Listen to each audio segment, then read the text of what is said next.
আজ মাটির চুলায় তৈরি হবে গরম গরম হালিম। ডাল, গম আর মাংস একসাথে ধীরে ধীরে রান্না হবে। শেষে হবে ঘন, নরম আর পুষ্টিকর এক খাবার। হালিম রান্না করতে যা যা লাগবে: গম ভাং 1 কাপ, মসুর ডাল হাফ কাপ, পেঁয়াজ কুচি 2 কাপ, আদা বাটা 1 টেবিল স্পুন, রসুন বাটা 1 টেবিল স্পুন, হলুদ গুঁড়া 1 টিস্পুন, মরিচ গুঁড়া 1 টিস্পুন, জিরা গুঁড়া 1 টিস্পুন।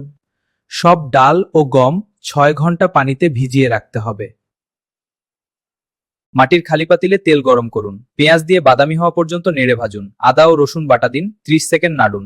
সব মশলা দিন, হালকা পানি দিয়ে নেড়ে নিন। ছোট করে কাটা মাংস দিন, ঢেকে 20 মিনিট মাঝারি আঁচে রান্না করুন। ভেজানো ডাল ও গম একসাথে সিদ্ধ করুন, নরম না হওয়া পর্যন্ত রান্না করুন।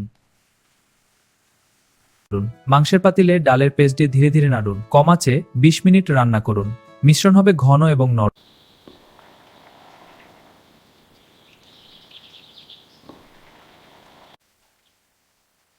এই হালিম পুষ্টিতে ভরপুর। রমজান বা বিশেষ দিনে এটি খুব ভালো একটি খাবার।